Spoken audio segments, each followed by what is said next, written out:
then tuleka tugende kubiddako akawungezi kale mwenna mbalamusizako mwenna bannayuganda gye muwangalira okwetola ensi yonna naddala bali bagenda okunonya ekigulema galediba mu nsi yonna gyoli kansipenti oli bulungi gyebalako gyotuusaako engalo manyi wano waffe enkuba eri mu kutunnyira tuyingira January ate omuzira gujje n'ensi endala bwe zito bwe kiri kale mwenna mbabuuzizaako mwenna abafiiriddwako abantu baabwe kitalonyo ddala mukaba bakingirize ffenna enjawulo ya budde naddala comrade waffe mukyala Margaret nkusaasidde nnyo ow'Obungereza saako ne famire y'omugenzi Rehema Gisa mukabadde mukwano gwaffe abadde munankyukakyuka alagwe yajudde mu ggwanga lya Bungereza kitanonyo ddala ffenna enjawulo ya budde saako n'abalamu mwenna bafiddwako abantu baabwe mukaba bakingirize musobole okuyita mu njege eno so ekindeese na information gye yakuyisa then atuleka tusinkana akawungezi mu part 2 enebadde endirigenda kubeera part 1 njagadde nsooka episode information alright okusookera ddala njala sooka kuyisawo kalango kano akalango bekagwa tusimbula information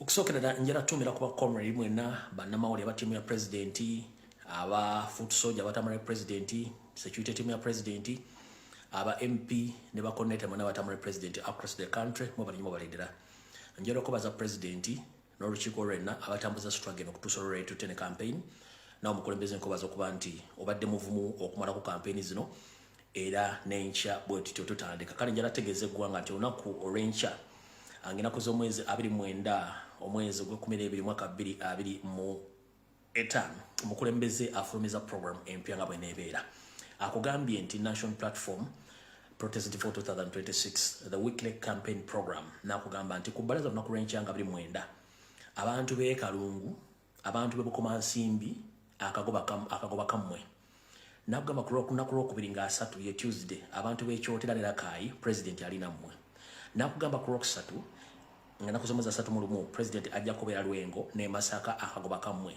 ate ng'enkeera lumu omwezi ogw'olubereberye omwaka 2026 ng'ekibanyi kinaatera okugwa n'amenvu akugambye kujja kuba mwaka mupya buli muntu waddemu okuwummuza ku ngalabiyo nga bolowooza engeri yetugenda okukwasaganya mu protest vote wajja kuba teriyo campaign buli mwajja kuba ali mu maka ge kulowooza bagenda kukwata campaign then ku lunaku olwokutaano ennaku z'omwezi 2 president ajja kubeera Embaale mu kibuga ky'Embaale gye bayita Mbale City so abagisu mwenna n'abantu b'Embaale mwenna president abategeeza nti ajja kubeera Embaale ng'ennaku z'omwezi 2 ng'ennaku z'omwezi 3 president ajja Buduuda saako n'Embaale ng'ennaku z'omwezi 6 ennaku z'omwezi 4 lujja kuba ndooza lwa Sunday alwewaliriza n'agamba akabereko Sironko ne Bulambuli so abantu b'e Sironko ne Bulambuli president ajja kubeerayo nakugamba nti esigala ennaku 18 okugenda ku protest vote nabagamba nti mwetegekere eggwanga eppya kye tuyita ne Uganda eyo message president gyasindisa makyagalo n'abategeeza nti protest vote ye program eyimidde eya wiiki eno so mubeereyo mbungi alright njala mutagingire wano abasajja ba NRM okuli abawagizi ba NRM ba propagandist ba NRM ne ba blackmailers ba NRM bere ku video njala mutagingire ba comrade baffe bonna bano mu Uganda n'abenkyukakyuka mu Uganda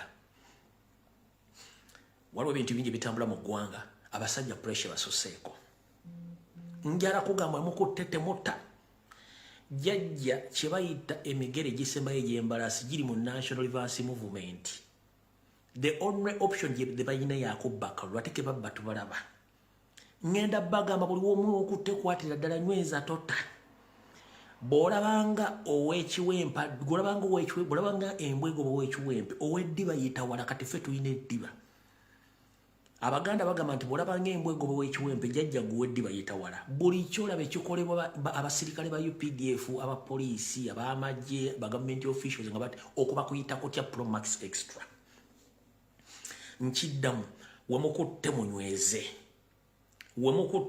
temutya Simon Wakama takyebaka NRM tekyebaka buli omu takyebaka ali mu NRM katutandikire wano Nyandi Osoferi Muhozi Kanyerugaba Salimu Sare Janet Kebabazi bwe mba mugamba nti eggwanga mulyagala nnyo era eggwanga nga liri safe liri mu democracy lwaki temukkiriza akakiiko k'ebyokulonda ne kayimirira butengerera ne kakola emirimu gyako nga temutaddemu influence kyekisooka. Ekyokubiri, lwaki for the first time mu Ugandan history lwe mutandise okugula victory mu kakiiko by'okulonda nga Simon Babaka buli alina wakati wa $5,000,000 ku $3,000,000 ekitono nnyo bakuyisamu unopposed. Nkiddamu Simon Babakama ne NRM batidde ground nakugamba omuntu alina amaanyi ku ground tasobola kukwata ssente ze mbw aziteeke mu kuyitawo unopposed.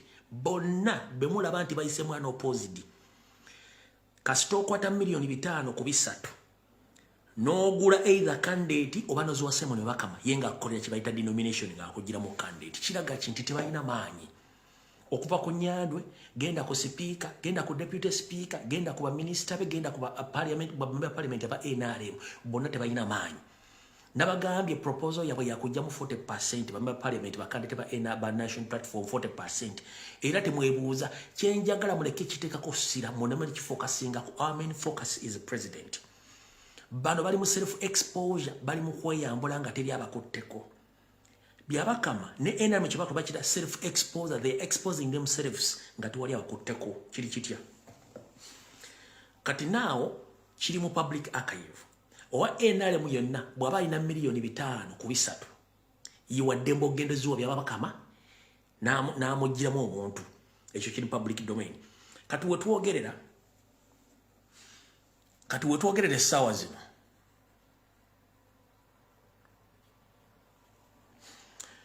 omukulu Rutamaguzi yabawandiikidde dda jo nti abasajja ba NRM ba government officials saako n'abayita ba investor bali mu kudduka ggwanga. Ekyo kituufu. Wetwogerera abantu abayita ba investor bali mu kudduka mu ggwanga. Era ekisaawe entebe kiri bize nnyo ng'abagwira badduka eggwanga. Kiki ekibaddusa? 1. Bamaze okkizuula nti Museveni regime yeweddeko ne buli kyakola kiri against the will of the people. So tebaagala kubeera mu kavuyo kagenda kubeera mu ggwanga abantu baagala kwenunula.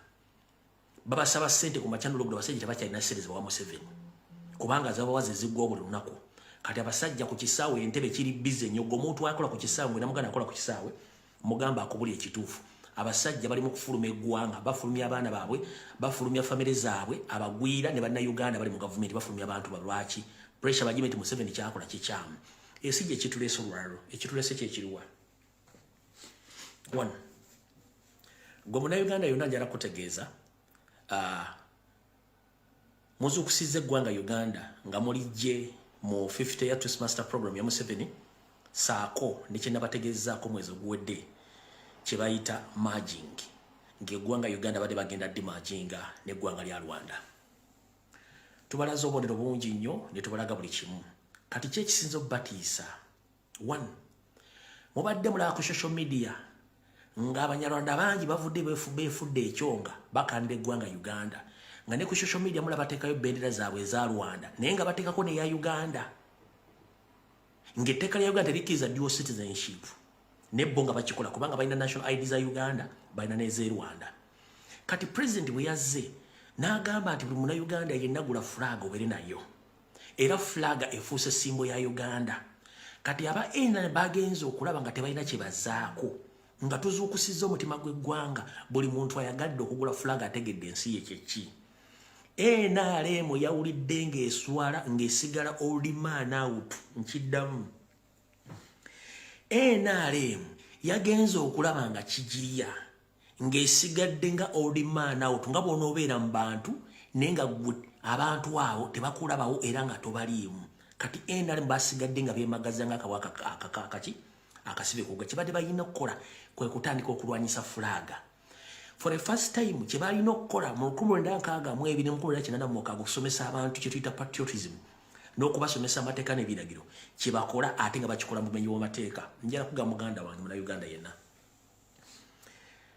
bendeweera ezasooka nga tufuna independence mu 1962 bendeweera zino zaakolebwanga mu kotoni era nga ne langi mu biseera ebyo zaali naaboofu.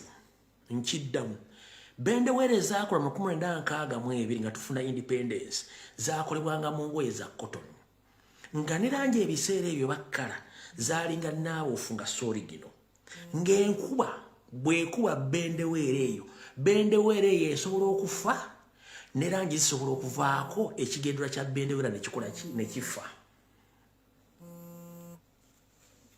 nkiddamu mu 1962 nga tufuna independence bendeweera eyo gye tuyita flag baazikolanga mu ngoye za cotton nga cotton bwakubwa enkuba bendeweera efa ne langi eziriko nezikola ki nezifa ensi yegenda etambula material agenda akyuka ne langi zigenda zikyuka nga zifuuka ki original abantu kwe kuyiiyaayo silk oba ezo engoye ziri polyester ne bagatta polyester ne silk ne bamugatta ne kala ne bagenda nga bazikyusa ne ziba nga tesobola kola kikunaabuuka so nekitegeeza nti bendeweera esobola okubeera ewantu wonna mu mbeera yonna ey'obudde ng'ekyasigadde ng'ewanikiddwa as long as nti tegudde ku ttaka muganda njala kutegeeza olina eddembe okuteeka bendeweera ya Uganda wonna mu territory ya Uganda semateeka akugamba nti bendeweera ya Uganda eteekeddwa okuteeka ku ttaka lya Uganda wonna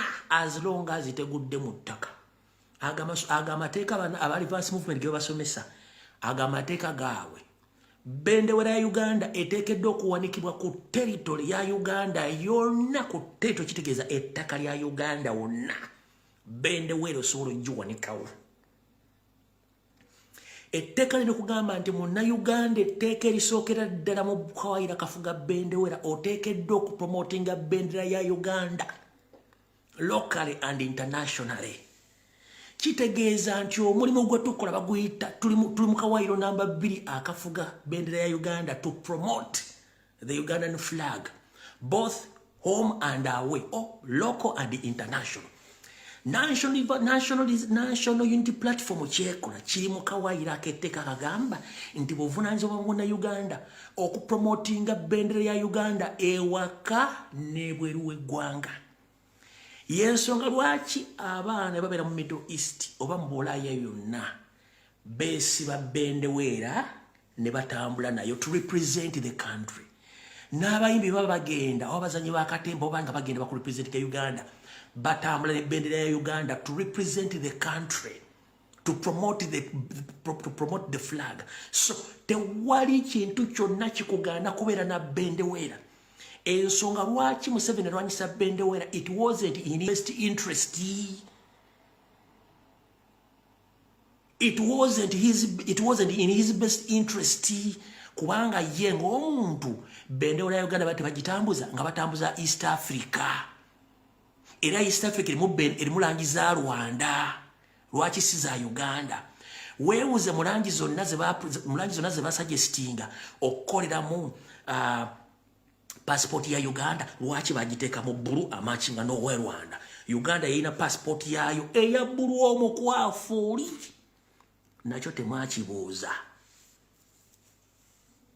nakyo temwakibuuza lwaki Uganda bwe baali tuyingira mu East Africa okukyusa passport bakozesa bbulu omunaaruufu akwatagana langi ya Rwanda ng'ate mwenna passport zimuyina zaali za bbulu oli omukwafu ennyo mwena temwakibuuza ngera kugamba tebakulya ssente buli nupu kyekola ekikwatagana flaga ya Uganda kiri mu mateeka bendera tugipromotinga kyekisooka ekyokubiri bendeweera oli waddembo giteeke wantu wonna as long as tegudde mu ttaka kyeboogerako ekyenkuba nkugaye mu 1962 bendeweera baazikolanga mu ngoye za kotoni ng'enkuba bwegikuba ne langi eriko zisobola okufuuka ekira ntiddamu kubeera bendeweera so bendeweera mu territory za Uganda zonna bendeweera erina okuba nga weeri ekyokugijjawo ng'enkuba etonnya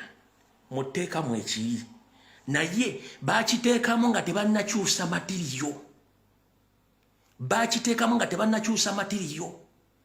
etteeka likugamba nti as long as nti bendera eyo tegudde wansi kubanga matiriyo kati aliko asobola okuwanirira bendeweera okuva enkuba lwetonye mpaka lwebeerawo kyekiraga independence ya Uganda wano we tuli buli munnansi alina bendera mu nnyumba ye buli nyumba eriko bendeweera buli woyita waliwo bendera Bungereza wekiri mu America wekiri mu Europe wekiri buli wamu bendera weziri katosobola gamba mbo mu Uganda temuteekeddwa kuwalika bendera Uganda nga bwe bakigana ddi mu ssemateeka so tebaddamu kubuzaabuza na kutegeeza bintu bya kisiru your constitutional right to promote in fact yakawale kwa mwesibako ennyo kagamba any citizen of Uganda is supposed to promote the national flag, both local and international.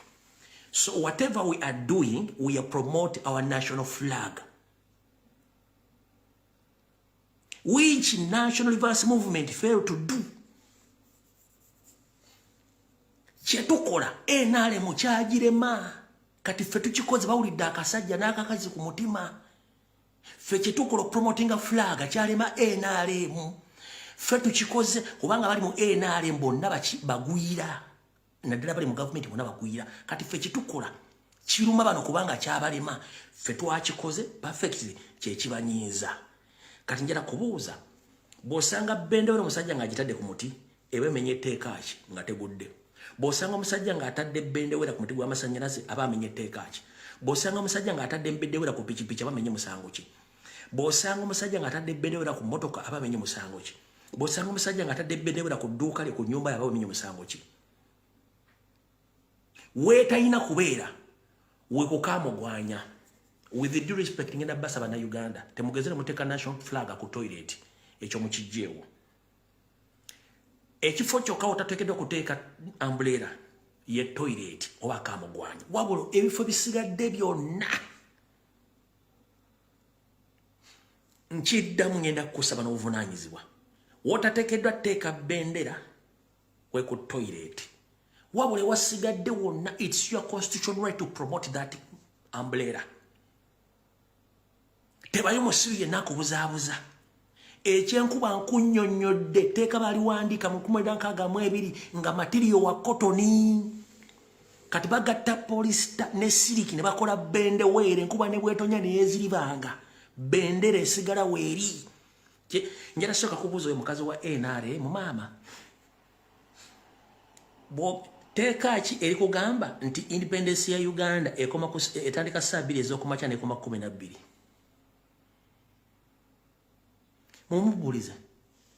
When you raise that flag at 8 a.m. in the morning, it shows that you respect the umbrella and it shows the independence. But when it reaches at 6, then you pull down the flag. That means you've stopped the independence of Uganda. Are you a fool? A Ugandan flag or any national flag is supposed to raise anytime or anywhere because it's the symbol and the sign of the independence of that country.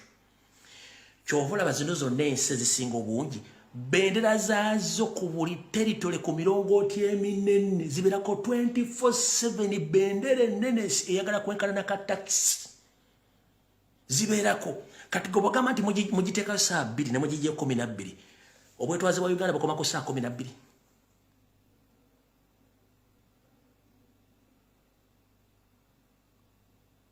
Nkubuuza obwetwaze bwa Uganda bakoma ku saa 12. Obwetwaze bwa Uganda bwatandika mu mwaka gwa 1962 bulina kubeerawo 24/7. Ompulya bulungi ekizaanulayo kyekyali nti engoye mu baali bazikola zezaali enfu obudde obwo zaali za kotoni kati bagatta polisita ne siriki n'ekkala ziri ezaamalayo. Obwetwaze bwa Uganda tebuliiko ssaawa. Obwetwaze bwa Uganda bubeerawo 24/7. Mpaka abali ebungereza bali mu America buli boda ya America yonna oba eya bungereza yakanda bendera weeziri tebazijja ne baddamu baziwanika yonna bazisibayo nga nene waaguuga ne zikola emyaka gyonna enkuba ne bwetonnya etya as long as ziri mu material esobola okurepresentinga eggwanga eryo. So tebaddamu okusirwaza mbwate simanyi bendera simanyi enkuba tegikuba sibe gundi tubadde ku mikolo ekkololo Museveni ng'agimazeeko emyaka aga ekkololo enkuba bw'etonya yala mutuleteyo video ng'aliwo omusirikale abajjayo bendera. Museveni wagenda enkuba etonya n'emukuba ne bendera bazo ani gwe baali basibye Emotoka Museveni ebera ko bende enkuba egikuba ne bayita mu nkuba ng'enkuba ekuba emotoka ngate mugijjangako. Flaga zirina okubeerako 24/7. The problem was the material. In the 1962, the problem was material. Nti material gwaina ali wa cotton nga ne kale biserebe zali nfu. Ngekuba bwekuba olugero wa cotton nga kala zinaabo kazifa nga nebenderefa. Ne kati bakozesa polyester ne silk ne bakola olugoye nga lusobola n'okwetaya nga langi tekyusemu na buli kimu. Nkugambye ekigambo kimu as long as togitadde kabuyonjo ewasigadde tekirina buzibu. Bende wera njimaze era nkugambye mu kawaira ako kugamba nti munna Uganda yenna oyina promotinga ambolerayo. Mbagaba NRM babuli tekeri bateriro baweriri. Bwiri baweriri let them zip up. Boche bali mu ku promotinga nupo chi promotize kati kibaluma ekyo mu kitegedde. Awutuvuddewo. All right, wetuvawo. Mukulu Simon Bakamakula musizo kansuenti oli bulungi. Jiba lako joto sakengalo. Tukitegeddeko kati nti buli muntu wa NRM yenna atayina ground asobola okukwata $5 million ku $3 million n'omugiramu omuntu. Ffe kino kiba kitukolera. Lwaki kitukolera? One, the legitimacy of Electoral Commission is no more. The legitimacy of Electoral Commission is no more. Why? Bokwata candidate guwa nominating fully nominated no more in popular nagina na yewandisa na kuba campaign after a period of time no mugati omujjem ngomujide mu NRM kiba kitegeeza nti olwede kati election is akutunda. So for us we are very happy that you are exposing yourself, which give us legitimacy of our protest vote. So I'm encouraging each and every Uganda, a peace-loving Uganda, on 15th of January 2025, please wake up very in the morning at exactly 5, go to the polling station, wait there, vote massively, leave the polling station 20 meters, protect your vote up to the counting time. Don't be scared about the army, because the army, what the army is doing is unlawful, is unconstitutional. So you are supposed to protect your vote. So byabakama buli kyokola for tuyamba buyambi. Omanyi mbagamba nnyo nti wandikola ekintu okulumya omuntu n'onzikango yemme muyambe ekkiriza. Byabakama munnange otuyambyeko nnyo okulaga ensi nti akakikolyo okulonda tekaliiwo. Otuyambyeko okufuna kye tuyita ekinyusi ekitutula mu protest vote entuufu. Olaba tetunnalonda okulagadde bengali ng'embwa etunda omuzigo. Bwe tunaamala okulonda omuntu anakkiriza ebivudde mu kulonda. Byabakama byokolakani okutunda bakandidate ba NRM n'obawane bayitamu unopposed. Abantu banakukkiriza nga olanze ebivudde mu kulonda. Lwaki? One, bwe nabalaza omusajja ono nga alisivinga obululu ku Lwokusatu ne ku Lwokuna, yabalaze nti baprintinze more ballot papers than the registered numbers. Which registered numbers tazirina? Ladies and gentlemen, okusinzira ku information gyenga thalinze, byabakama tayina voters register. Byabakama akozesa voters register ya NRM. Mujjukire nti bana abasajja displaying register zaabwe across the country aba NRM. Nga baziri displaying n'abasajja bannira bawandikiranga abantu abagala okuwandiisa. Byabakama ne Museveni ba displaying enkala zaabwe. Kati abantu banna Uganda abatasobola kutegeera bangi bewandisiza mu NRM nga tebategedde kati zenkala egundi byabakama zaaliko. Yo NRM ganti ina $19,000,000. Byabakama ganti NRM bo beina $19,000,000. Ziri luddawa. Ate nga register zitulaga za 2016. N'obukongo bwafunye bwonna bwa 2016 si bwa leero. Kyokka tonna display enkala z'abalonzi. One, nabasomeseza ne mbagamba nti etteeka lirikkiriya nti omuntu yenna yali asomyeko n'otula P7 n'otula senior 4 ne senior 6 bw'omala okuligestalinga pepa bakusetingira pepa emu buli kibuuzo era kijjira either mu envelope yo oba kijja mu bujja ne bakikuwa gwe ne bw'ogidestroyingira gobo obaze ebyo biba biwedde ne mateeka g'ebyokulonda bwe gatyo nti bakuba bawoti pepa nga basinzira ku namba y'abalonzi sembu bakama gy'atalina kati yakugambye nti bapulitinze obusukka mu miliyoni 21 nga extras mbusinga omulonzi akalulu kaba akoonoonye bannange teri mu Uganda bukyanga tulonda muntu yali ayonoonye kakonge ne bamuwa akakonge akaladdemu alonde tekikkirizibwa ekyo yakikoze atya nabage mulabira honorable Rutamaguzi ngenda kasika bamuteredde polling stations ezitali mateeka obulo obwa extra bwe bugenda okulonda mu polling station ezo kati ekyo kimulabira Rutamaguzi ayogerako kyekiri e Busoga kyekiri mu West Nile kyekiri mu North kyekiri mu Buganda ono kiyavuda printing obulo obwonna bino byonna biruwera documented well registered and recorded so bakama you answer those questions to display nzenka kati the fact is byabakama kiyandi badde ekintu ekisembayo ate kyasoosezza kyekiriwa kiyandi badde asooka okukola kwe ku displaying enkalala okulaga abalonzi baalina wabula tanna displaying ankala ekyandisembyeyo kiyasoosezza ekyokuleeta obululu nga tannateekayo nkalala ziraga balonzi mu bungi bw'alina kati yafulumiza dde obululu ng'abalonzi tabamanyi bungi bwabwo oba kitegedde mu mateeka okudisplaying engala kitwala at least omwezi gumu n'ekitundu oba ebiri 60 days 60 working days waliwo mwasanze olukalo lw'abalonzi kati aprinting ati obululu nga tamanyi baafa tamanyi baakyusa bagenda kulondera na printing obululu nga n'enkala tali zidisplayinze kati ekyobusiru kyeyakoze ekira kikino wano gwokimanyi nti ba misplacings abalonzi nina information edaga nti abalonzi bitundu nkaga ku buli 10 mu Buganda babasindise mu East abalonzi bitundu 7 mu Busoga babasindise mu West Nile abo mu West Nile babasindise mu West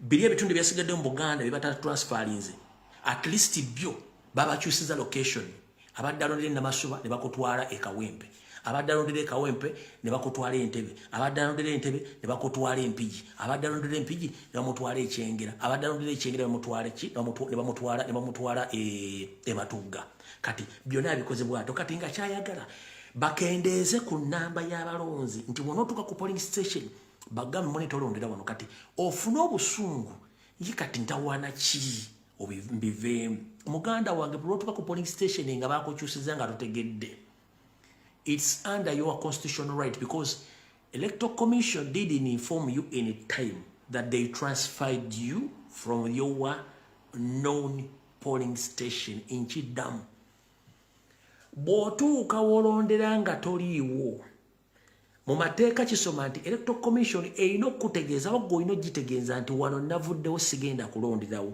ne bakutransferi nga wolina okulondera bw'otuukawo nga tewasaba kukyusa nga baakugjawo kiri mu mateeka amawandiike electoral commission erina egiwaabira ffe tetugenda mu kooti tugenda mu protest vote awo etandikira nkiddamu bw'otuuka ku polling station nga baakugjeewo nga tekirimu tewateeka tewasaba kujjawo protest vote weetandikira bino mugenda biwulira mu Busoga mugenda biwulira mu Buganda mugenda biwulira mu West Nile ne mu Northern Uganda byabakama kiyakoze kati njala kugamba ffe tetubanja we tutakoze we need a cause which cause byabakama he had already created the cause which we have been looking for almost for previous 5 years. So we've already got the cause of protest vote. Kubanga bebaka majitu wadde mu ngalo eri ku suwani yeruwa. Taina register z'abalonzi. A transferring abantu nga tabagambya. A misplacing z'abalonzi. A mixing the up. Ya printing obuli against the law. Kubanga mateeka gasoma nti Electoral Commission eino ku printing obululu exactly obuli mu voters register. Etteeka lisoma nti byabakama aina okufulumya obululu obuli mu voters register yatalina. Ate kansoke mbategeeze nakano bantegeezezaako nti byabakama records ze si munna Uganda Simon Mugenyi byabakama mbereju simu na Uganda musajja munyarwanda gobaleeta under the 50 year semester program.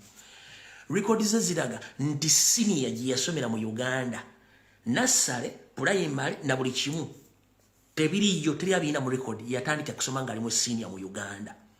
So such people chovala nabaga nti mwetegereze nnyo abantu bano endowooza yaabwe n'entegere obwongo butono nnyo bwatera tabbies buno buziko obera ku TV bwatera tabbi. So kati mbategezeza byabakama yatuwadde dda protest vote gye tubadde tunoonya. One, mwanabako president nga munyiivu ku by'okudenominating abantu. He's very happy. Why? Byabakama mukozi omulimu gw'abadde ayagala. So you have a cause. You should clap your hands. Mwekubirako mu ngalo byabakama atuwadde protest vote gye tubadde tunoonya ebbanga lyonna. Byabakama akuwadde protest vote gy'obadde onoonye ebbanga lyonna. You have to protest when you have a cause. If you don't have cause, then you don't need to protest. So now we have cause. Ompulidde bulungi nnyo? Nkidda bw'otuuka ku polling station ne bakugamba nti tolirondera wano waba bakujje bakututte gindi. Cause ya protest vote wetandikira kubanga oli mateeka tosabangako kukyusa lwaki bakukyusiza olina cause. Okitegedde bulungi nnyo? Ekyo kitegedde saagala kulwawo. Nenkunnyonnyola nti Yabakama agaanyi otuwa National Voters Register. Voters Register ziriyo za 2016 gundi ze yamuwaabiramu. Amambabazi yamuwaabiramu ze ziriyo eza 2016 zaakozesa ng'agaseeko n'eza National Advance Movement ze bakozesa tasobola kuzidisiplayinga. Yensonga lwaki abantu abasinga obungi abafulumidde mu Bukonge abamu tebalina mu Uganda kubanga faatuwadde kibadde. Nkyagala nnyo okwebaza Byabakama webali nnyo bali ddala omulimu guno munnange otwanguyirizaako omulimu. Kyandikibadde kizibu nnyo okutegeera nti obubbi buno bubadde weebuli naye ate obukoze misana. Twali tulowooza nti Anita Amongi kale ye naye bwe tuva ku Anita Amongi tayebwa ani okifudde luyimba kubanga who has money wins. Whoever doesn't have money doesn't win because that's the system.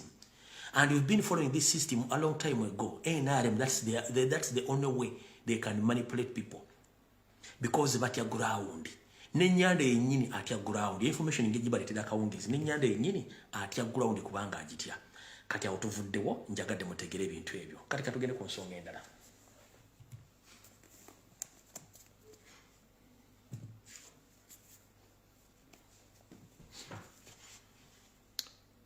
Inspector General of Police Abasi Byakagaba, Muhoozi Kanyerugaba, Museveni Sali Musale, Chris Magezi, mujjeeko wano mbagabe ebigambo bino.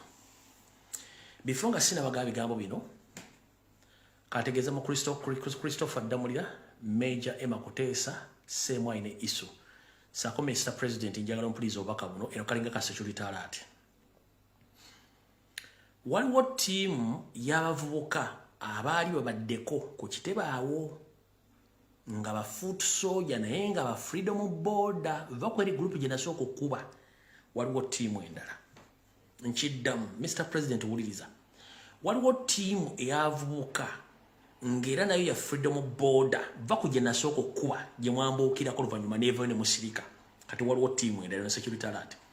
Mr. President waliwo ttiimu y'abavubuka nga ba freedom border nga ne ku kitebe awo olumu bajjawo olumu tebakyajjawo.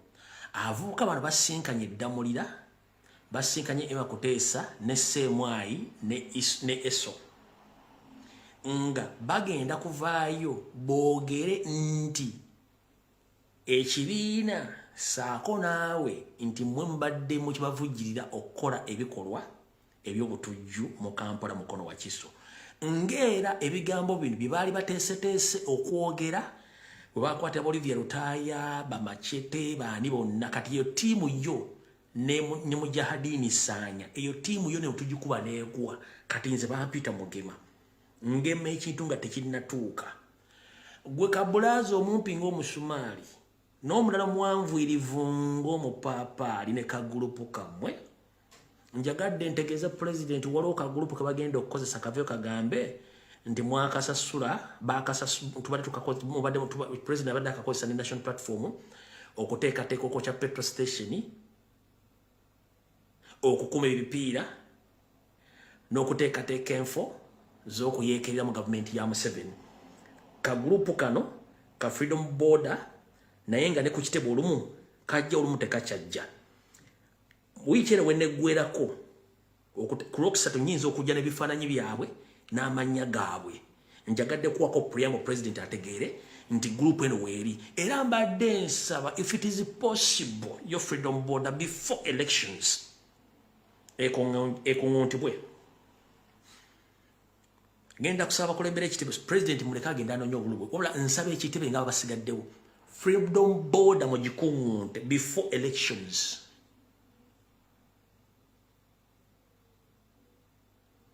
Nsaba Freedom Border mugikungunte before election.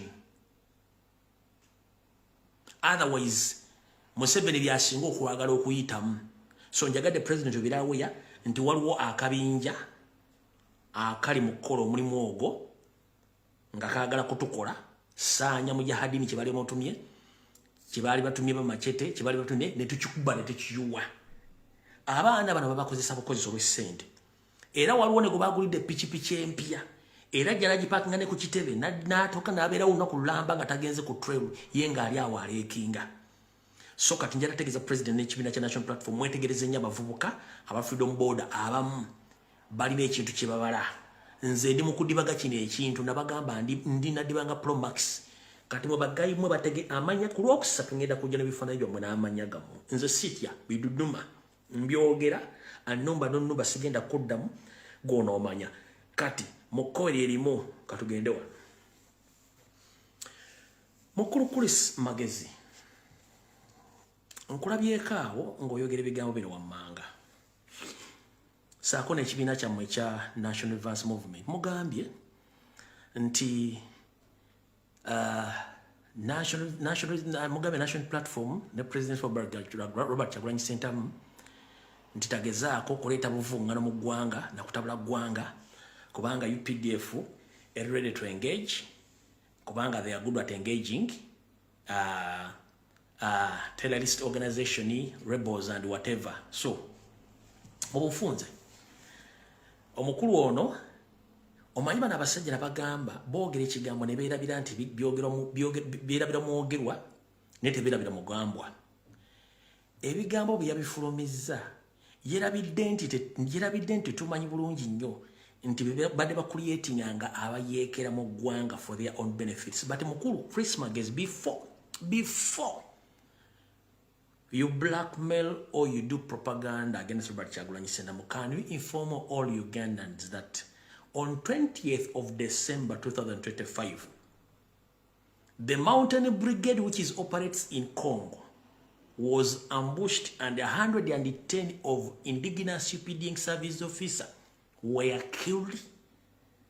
Can you come and explain to the public?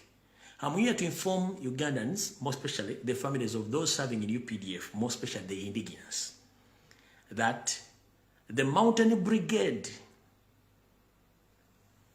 which operates in Congo, on 20th of December, they were ambushed in Congo. 110 serving indigenous UPD officers were killed.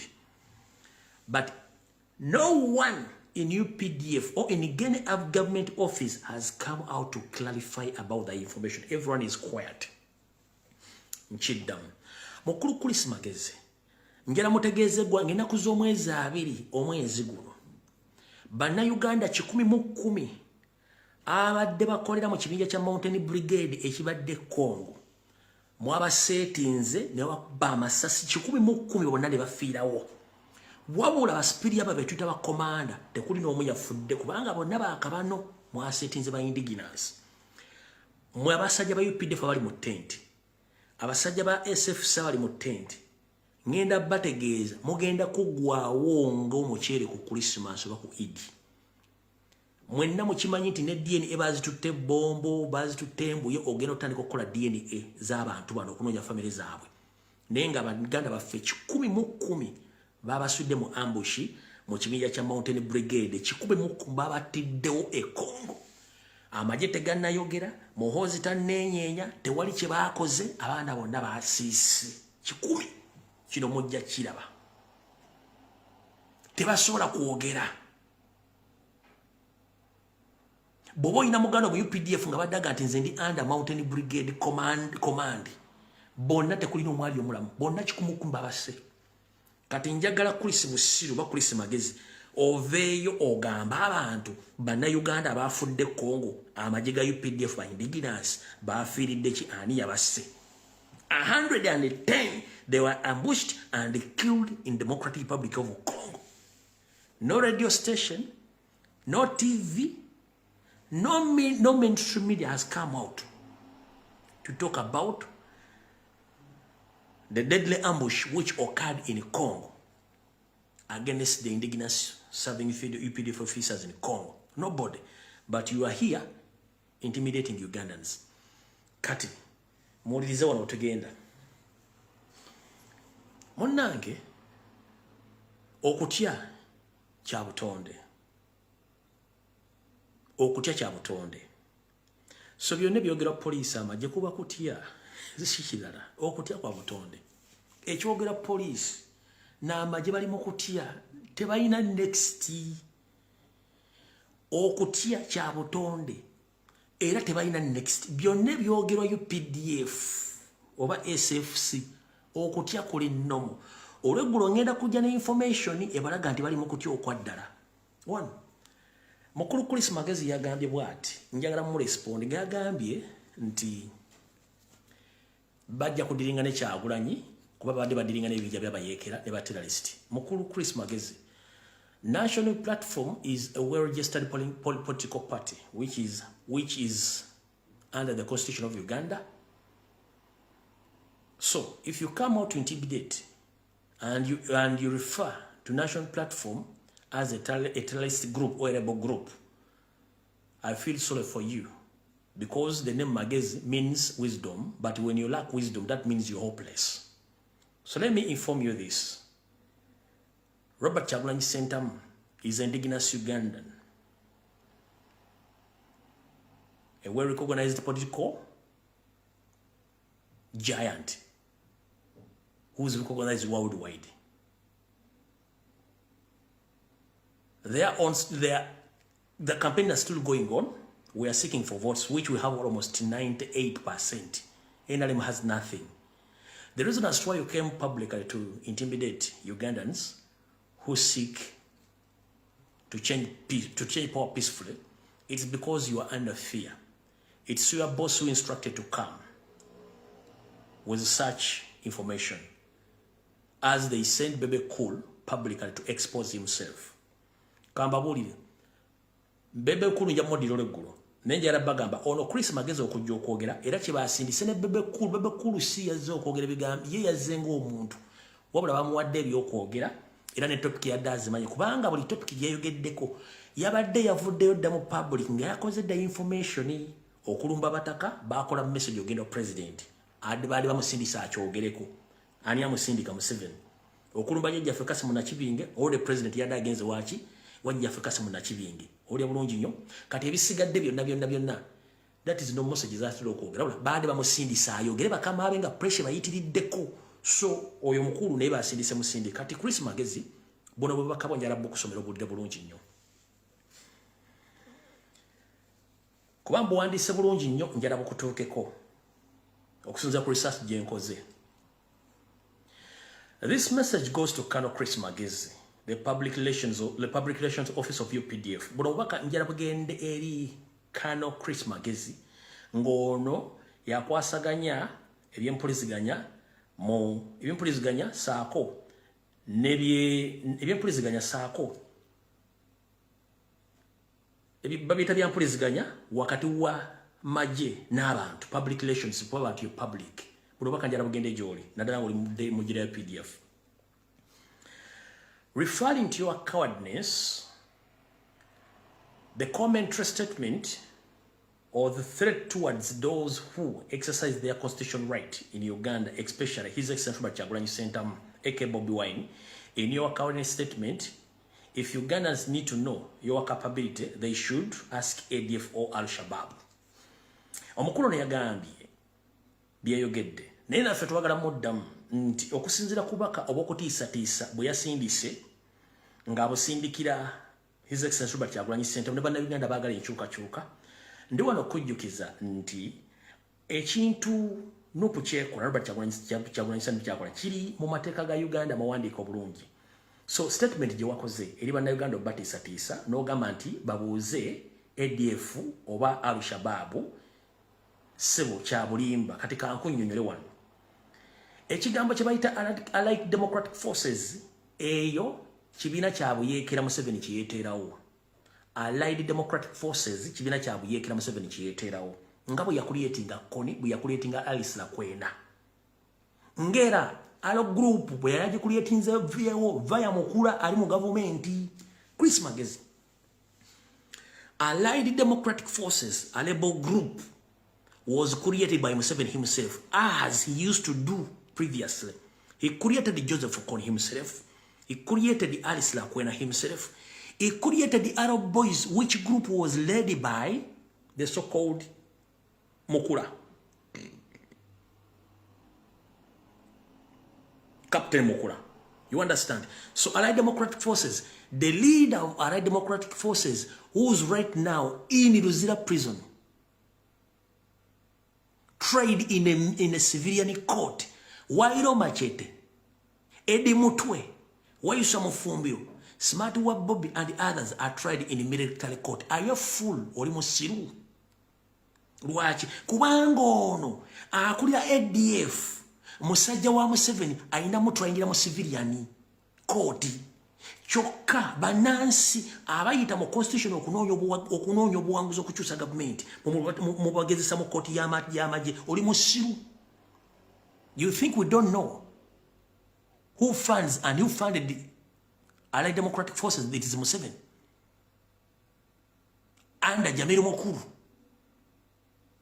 Alia nanywa nagera ne makage n'abafamile nawujja n'ekiwojjolo. Lwe mwagadde omuleeta mu court ne mujja mugamba Jeruzira ng'emisana asiiba abeera ne family ne business zitambula. Yo tusuluza tusidu basibu. Tugenze mu maaso.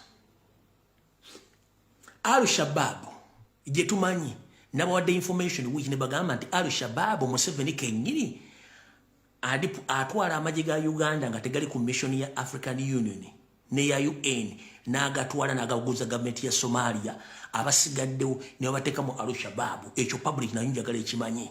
So when you talk about ADF and Al-Shabaab, Al-Shabaab is Museveni. Tugenze mu maaso.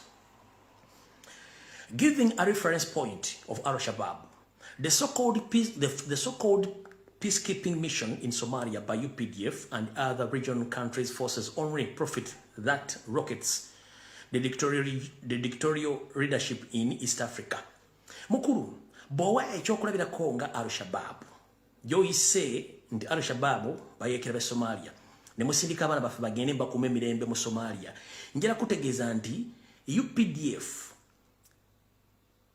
Gemuyita regional country forces eriwo kulwa byanfuna bya Museveni era bafunamu ssente nga bayamba Museveni okuba nti afuna ssente okutunda amagye gaffe mu East Africa nga yennyini yeekuliyetingira obuvuyo.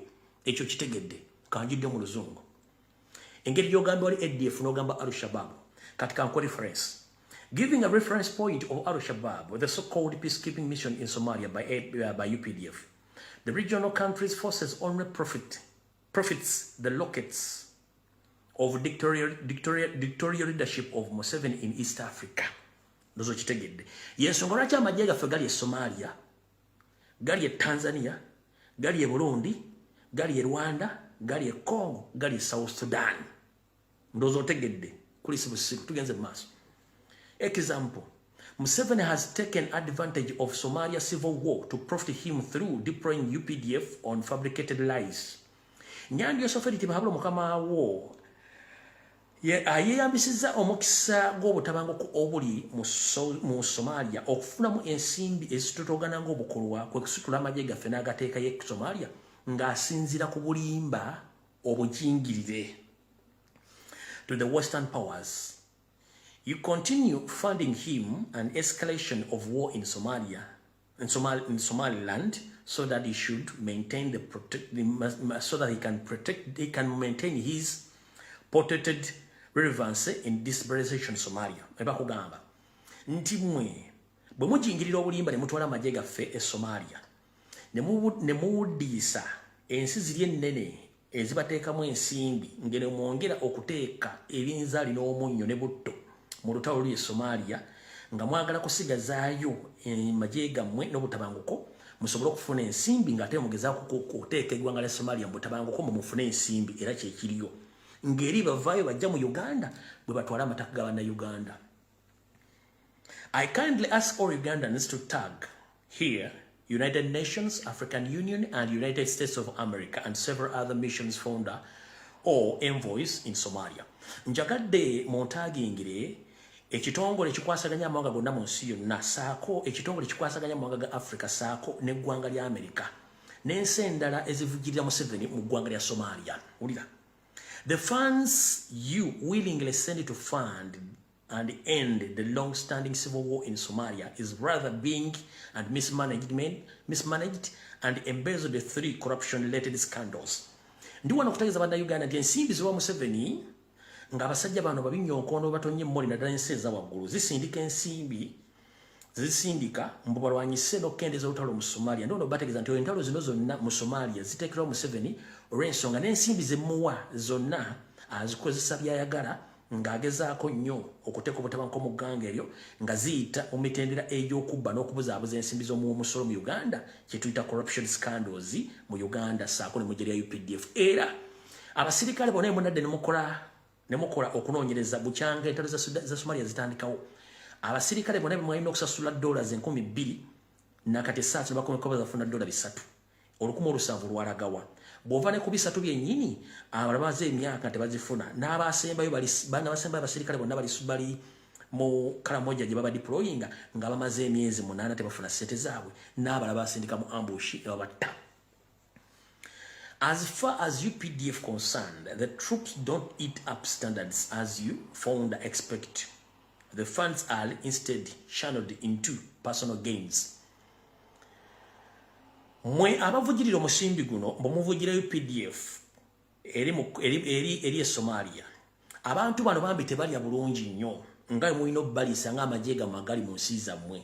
Kale tutegeeza mwenna abavugirira ensimbi zino mugezeeko nnyo okwetegereza nti ensimbi ze musindika abasasi ba UPDF tebalya basula bubi, tebasomesa baana baabwe, tebadda na waka, abakombekoze bafiiriddwe nga ne famire zaabwe tebaziwadde ensimbi ziva mu kufa kw'abantu baabwe nti ssente zino zonna zikola mu bintu bya Museveni nga ye wabyagala okusinziira bwe yapulaninga. Tugenze mu maaso. When the UPDF authorities learn about that,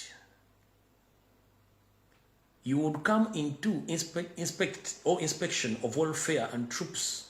It is at the point when they duly prepare nice and delicious dishes of the meals for the troops. Nga bulijjo bwe muvaayo kujja okunoonya n'okulabirira ensimbi zammwe gye ziraga ntegeeza amawanga amanene. Olunaku munnange lwe munajja nga mbalaze mukola ensobi emu. When you want to cut Museveni off side, please don't inform him that we are coming to inspect the forces. No. Because the moment you inform Museveni that we are going to come to inspect the forces in Somalia and other regions, you know what Museveni does? No. He dresses those troops well. You understand? He dresses those troops well. They cook nicely. They feed them well. They inform them whatever they are going to ask those troops. They have to answer questions without blackmailing or exposing the government. And they set the leaders who are going to answer the questions. Not the troops, no. Museveni set some individuals who are going to engage in conversation between the forces and the inspectors from African Union, UN, and USA. But if you want to get Museveni and expose him, please don't inform Museveni that we are coming to Somalia or we are coming to Congo or to South Sudan. No.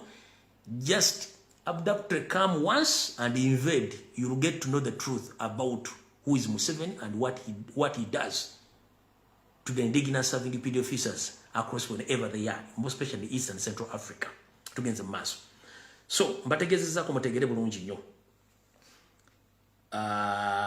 Kono lunaku babambaza bulungi nnyo, babaliisa bulungi nnyo, babafumbira emmere ewooma, mwene mujje ne musanga abantu abali happy kumbe balina ebizibu bingi tebasobola kwogera ekyo mukitegedde.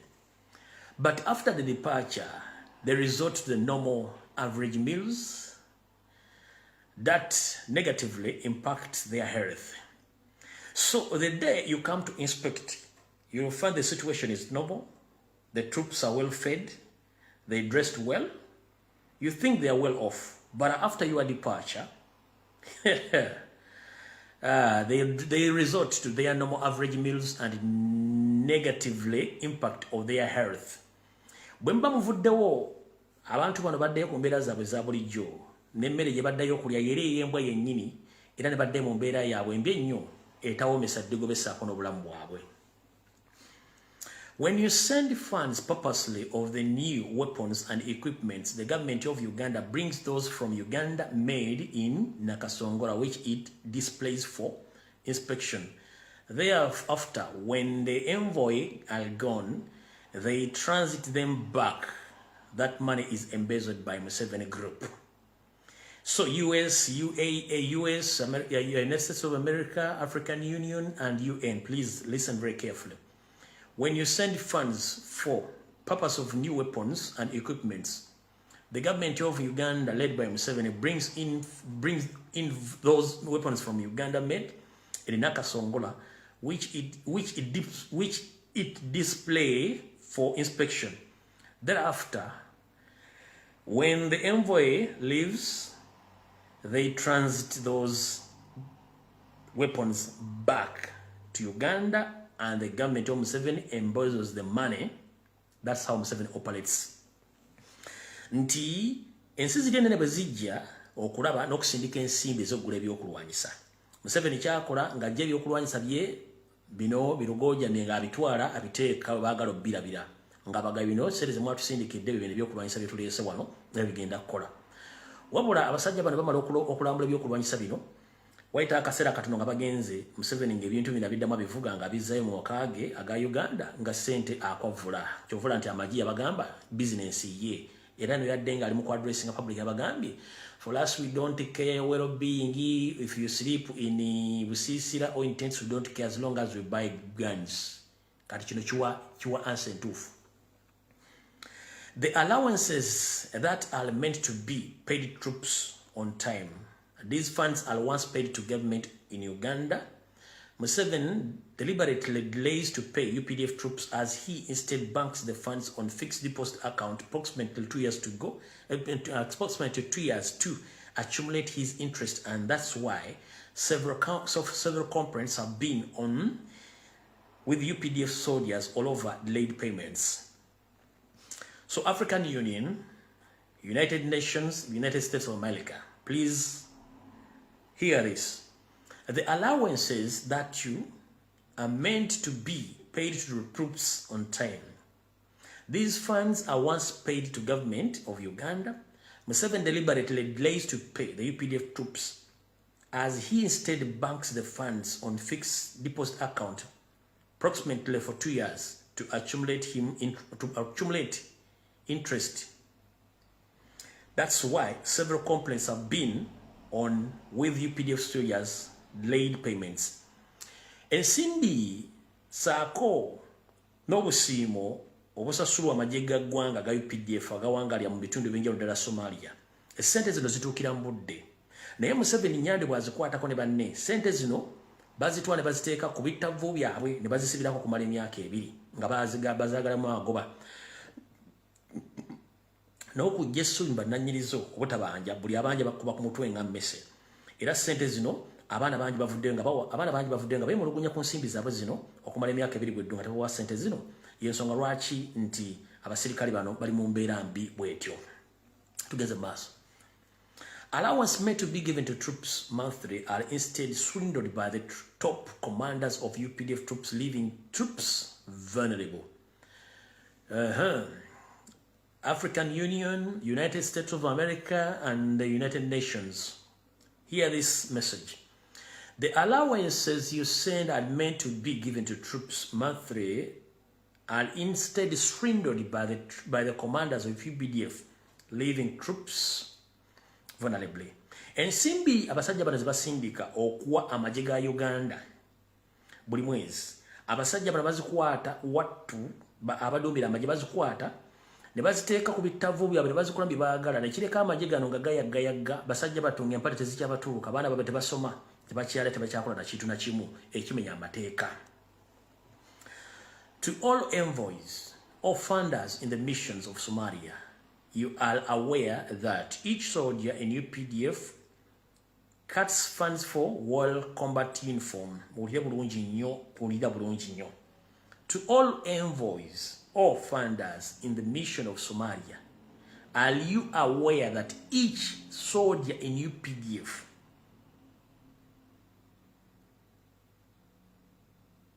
is cut funds for the war combat uniform?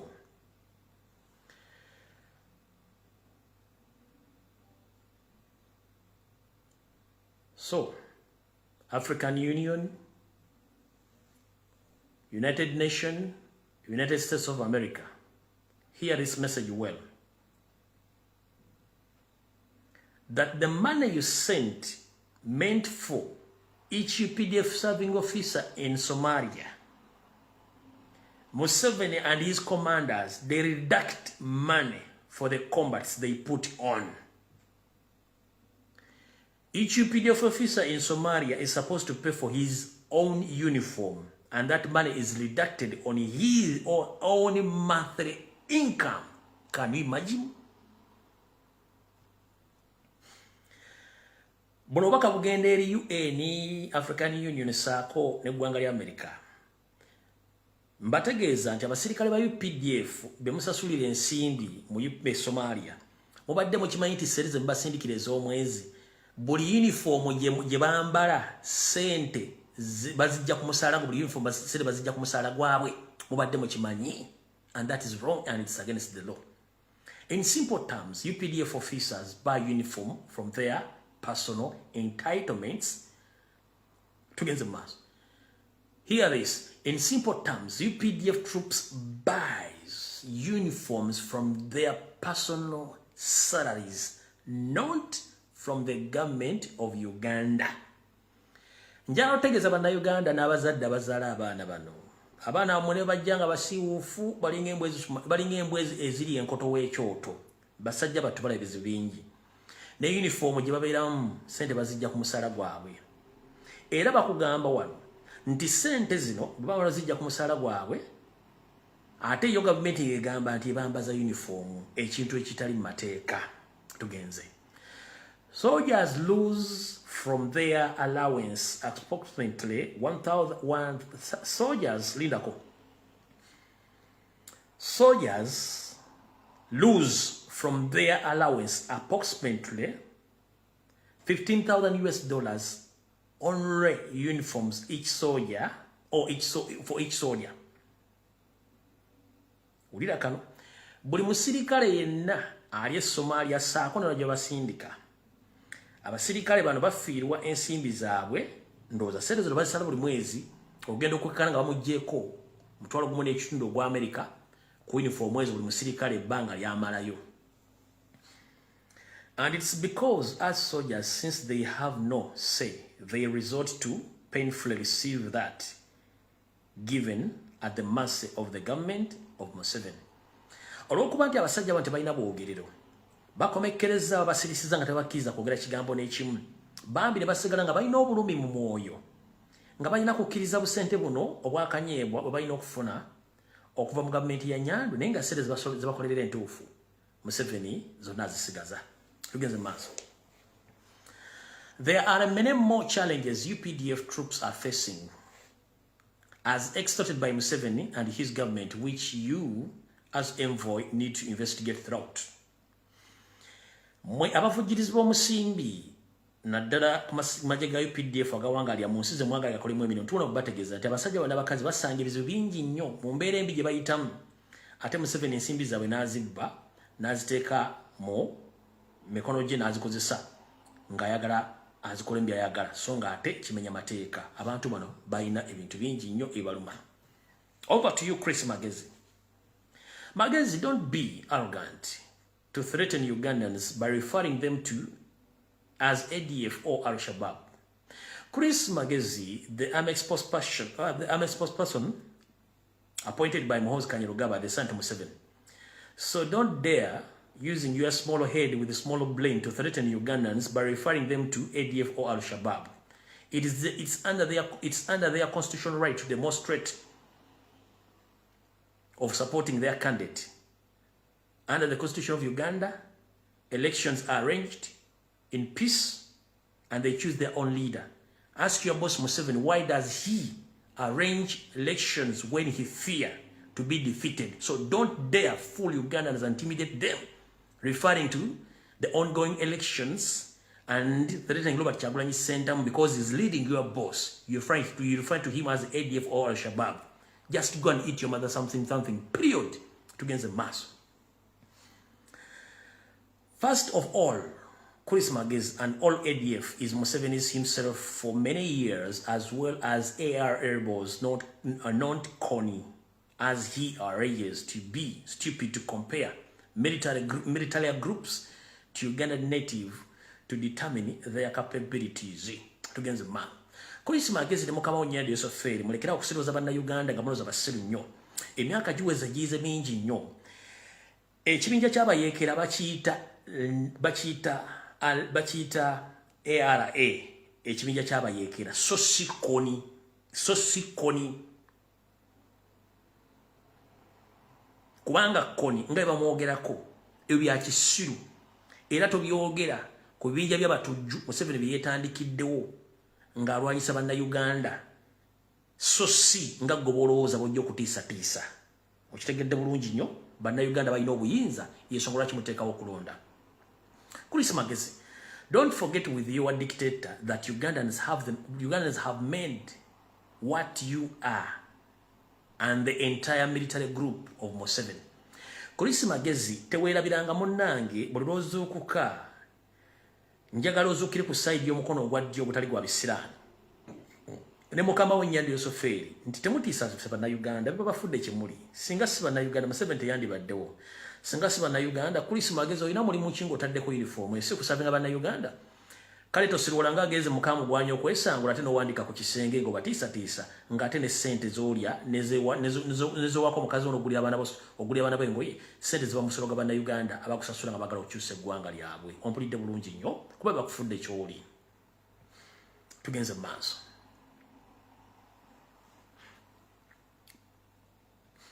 UPDF must be people's army, not personal property of you or Museveni. Chris Magezi njagala kutegeeza nti ejje lya UPDF y'abannayuganda bonna so si lya muntu ng'ekintu ekirala kyonna nga Museveni bw'akitwala nnyongera okukujjukiza. I want to promise you that one day you will detest the anger of Ugandans, and it is the moment you will know that your capabilities on Ugandans is zero. Chris Magezi nyongera okujjukiza era nkusuubiza